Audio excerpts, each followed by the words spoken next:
Hello and welcome to Coffee with Dr. Carla. I'm Dr. Carla and I have Denise Williams here with me, and we're really glad to have you here. Our goal today is to talk about some mental health related issues and the various stigma that are surrounding them. So it's interesting because I think we're hearing more and more about people who are losing loved ones. And so there's a lot of conversation around grief. And I think there's a lot of misconception around grief.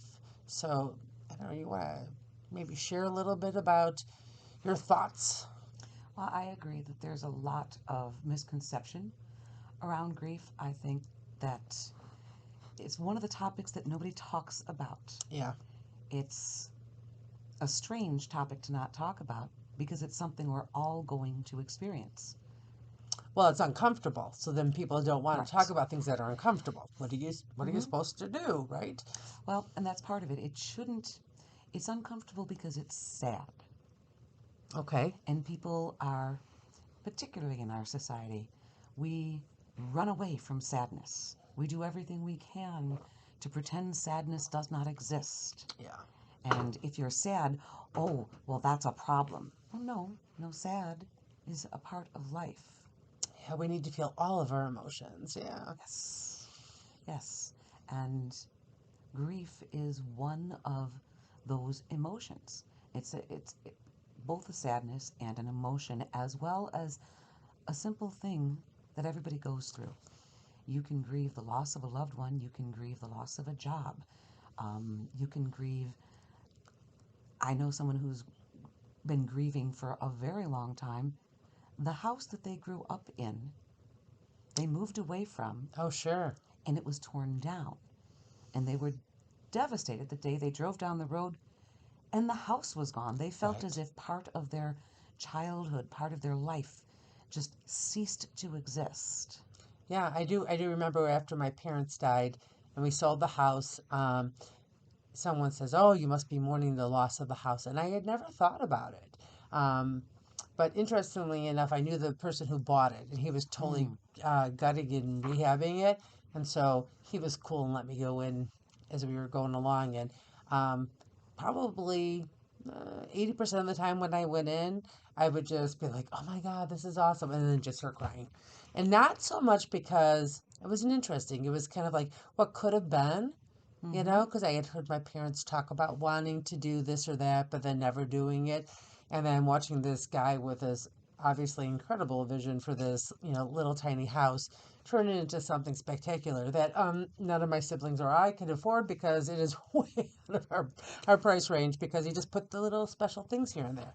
And so I think it would have been harder had he not let me in, right? So I had Right. time to process it and notice things. And then I shared stories with him. And I think all those things helped that grief process. It's interesting you brought up the house but that was a very big deal for us. Absolutely. And I'm really, really greatly appreciating you saying that process that you went in and things changed and then you cried. Right. Because that is exactly what mourning is. You know, when the loss initially happens, it's a shock. Most definitely. And Yeah. you, it's a sense of unreality because your basic life has been disrupted. A person is no longer there. A place is no longer there. Something is profoundly different. Right. And different and change are almost as big of bad words in this society as sad.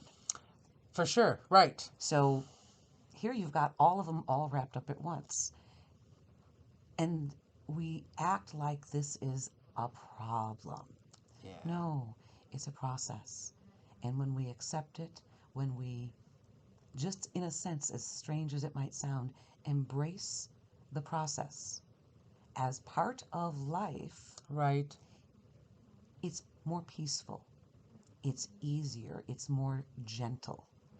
It's not that it's not going to hurt. It's not that it's not going to be sad.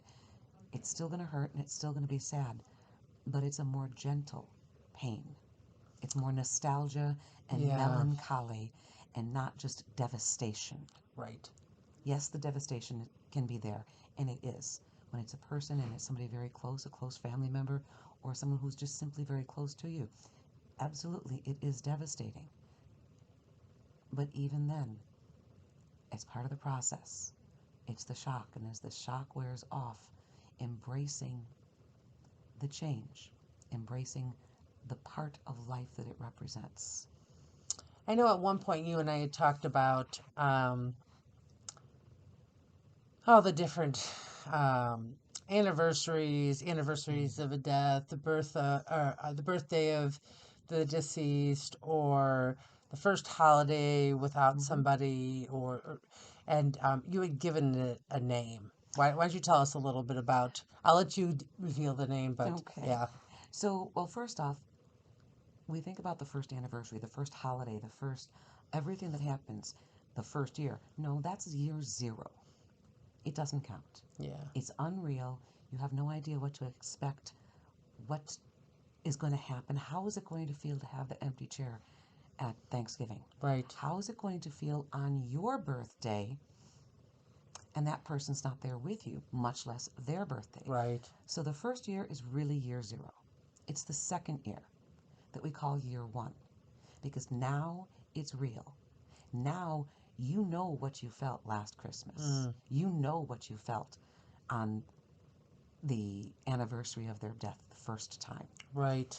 And now you feel we call anticipatory grief for days, weeks, even months leading up to those significant milestones, dates, anniversaries, events in the family. Right. Whatever is important to you, you're remembering how awful it felt the first time. You're remembering how awful the initial news, that shock felt. And you're grieving and sad and having a hard time before the date is even there. And it's an amazing thing, very frequently, if not that first year one, second year, in subsequent years, you'll experience and see by the time that date comes along, it's nowhere near as bad as you feared it was going to be. Okay. Is it going to be that awful? Is it going to be bad? Well, of course, it's going to be hard, but not all hard is bad. Right. Not all sad is bad. Is it anywhere near as awful as you thought it was going to be? And this is people report everywhere, whether it's a family member, the house. I bet if you drove past your parents' house now, you'll remember going in there, seeing the changes and crying. Right. And you might have a moment of melancholy. You might have a moment of sadness flash through. But it's nowhere near what it was. No, it's not the same. Yeah. And that's what happens each subsequent year with these big dates. We dread them so much that by the time the date comes, usually the reaction is utter exhaustion. Sure. Utter exhaustion. When people say that, well, I'm going to be, this is the date my dad passed, or, my spouse passed, or whatever. I'm going to be taking off work that day. I recommend taking off work the next day. Because if you're still thinking in these terms, it's the next day, the day to recover. Right. To sit back and say, okay, I got through the day, what we did do or didn't do, how we recognized or just simply existed, and now breathe and let yourself come back up to your baseline. So, as we kind of wind down, what would be one thing that you would want people to take away from this? When in regards to grief, if after hearing everything we talked about today, they could only grasp one thing, what would that one thing be for you? Grief is not bad. Grief is normal. Okay. Everyone hear that? Grief is normal. So remember, you can change your thoughts, discover your potential, and transform your life by focusing on your overall well-being. So until next time, continue working on being the best you